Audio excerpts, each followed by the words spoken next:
నా సైన్యమై నడిచిరు నా తమ్ములు చుట్టూ వాళ్ళన్నగా బతికేస్తర వందేళ్ల పాటు ఈ తెలంగాణ గడ్డ మీద వేస్తున్న వట్టు పాలిస్తర పచ్చగా బతుకులు వెలిగేటట్టు పైనున్న అమర వీరులాత్మ మురిసేటట్టు రెపరెపలాడిందిర జెండా కంచె తెంచి కంచు కోటల మీద రాష్ట్రం ఆర్థికంగా బాగలేదు, అప్పు పుడతలేదు, అనా పైసా ఎవడు ఇస్తలేడు.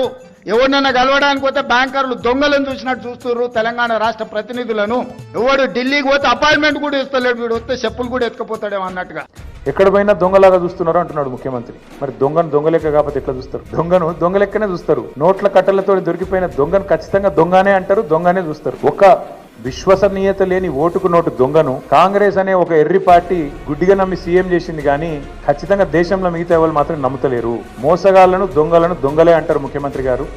ఖచ్చితంగా అది ఈ రోజు కాదు, చివరి రోజు దాకా కూడా నీ పరిస్థితి. రాష్ట్రం ఆర్థికంగా బాగలేదు, అప్పు పుడతలేదు, అనా పైసా ఎవడు ఇస్తలేడు. ఎవరినైనా కలవడానికి పోతే బ్యాంకర్లు దొంగలను చూసినట్టు చూస్తున్నారు తెలంగాణ రాష్ట్ర ప్రతినిధులను. ఎవడు ఢిల్లీకి పోతే అపాయింట్మెంట్ కూడా ఇస్తలేడు, వీడు వస్తే చెప్పులు కూడా ఎత్తుకపోతాడేమో అన్నట్టుగా.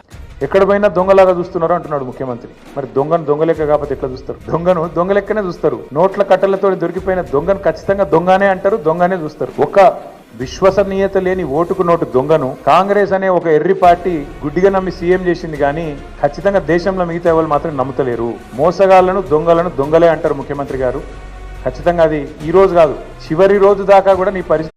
నా సైన్యమై నడిచిరు నా తమ్ములు చుట్టూ వాళ్ళన్నగా బతికేస్తర వందేళ్ల పాటు ఈ తెలంగాణ గడ్డ మీద వేస్తున్న వట్టు పాలిస్తర పచ్చగా బతుకులు వెలిగేటట్టు పైనున్న అమర వీరులాత్మ మురిసేటట్టు రెపరెపలాడిందిర జెండా కంచె తెంచి కంచు కోటల మీద నా సైన్యమై నడిచిరు నా తమ్ములు చుట్టూ వాళ్ళన్నగా బతికేస్తర వందేళ్ల పాటు ఈ తెలంగాణ గడ్డ మీద వేస్తున్న వట్టు పాలిస్తర పచ్చగా బతుకులు వెలిగేటట్టు పైనున్న అమర వీరులాత్మ మురిసేటట్టు రెపరెపలాడిందిర జెండా కంచె తెంచి కంచు కోటల మీద.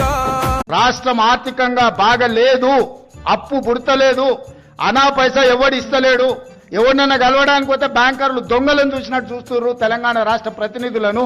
ఎవడు ఢిల్లీకి పోతే అపాయింట్మెంట్ కూడా ఇస్తలేడు, వీడు వస్తే చెప్పులు కూడా ఎత్తుకపోతాడేమో అన్నట్టుగా. ఎక్కడ పోయినా దొంగలాగా చూస్తున్నారు అంటున్నాడు ముఖ్యమంత్రి. మరి దొంగను దొంగలెక్క కాకపోతే ఎట్లా చూస్తారు? దొంగను దొంగలెక్కనే చూస్తారు. నోట్ల కట్టలతో దొరికిపోయిన దొంగను ఖచ్చితంగా దొంగనే అంటారు, దొంగనే చూస్తారు. ఒక